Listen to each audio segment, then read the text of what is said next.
เนาะตามกำลังศรัทธาฉะนั้นแล้วก็ขอให้ทำบุญโมทนาบุญนะพ่อแม่ครูบาอาจารย์หลายคนหลายท่านได้อุปโภคนาน้ำแต่ละเจ้าภาพทำการคนละเล่มคนละหน่อยคนละหลอดคนละพันผู้ใดได้อุปโภคนา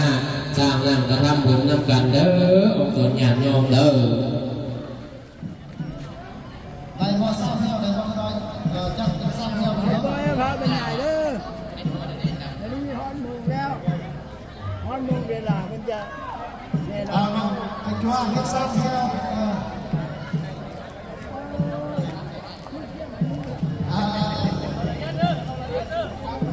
สร้างเนาะ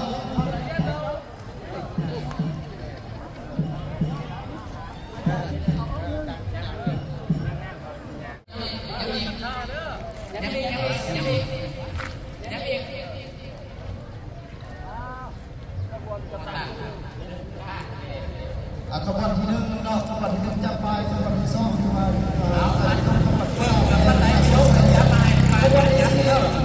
ขบวนที่สี่เอาคนกันยงเอาเรื่องการบริการได้หน่อยเด้อการปกครององค์การปกครองข้อที่สี่นะครับเป็นตัวเป็นการเป็นการมาเลยการมาให้เลยอันนี้อาจารย์หมอก็เรียนจับมาหนึ่งแล้วกันเนาะเรียนจับเป็นกระต่ายพี่น้องอะไรกันแล้วไปกระบวนการก็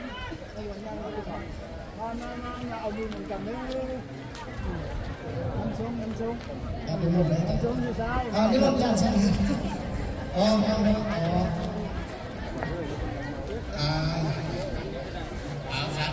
มีกำลังจัดความเป็นระเบียบเรียบร้อยองค์การปกครองข้อให้เสร็จเลยข้อเสร็จแล้วกัดนำรถข้อเสร็จกัดนำบ้านข้อทำมือ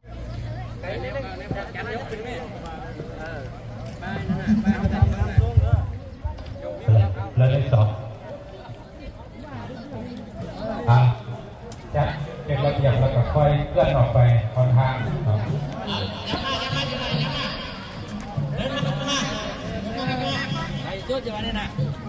เคลื่อนเป็นจัดแถวอยู่ข้างข้างอีกรอบ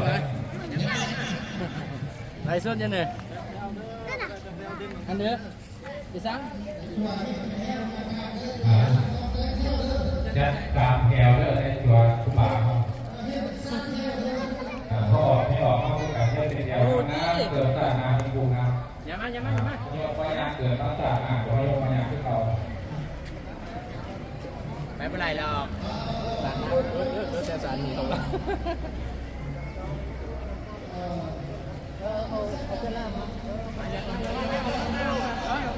ออกมาเลยเด้อจะหลังไม่ได้เลยเพราะว่าไม่ต่อ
สองแถวได้เนาะ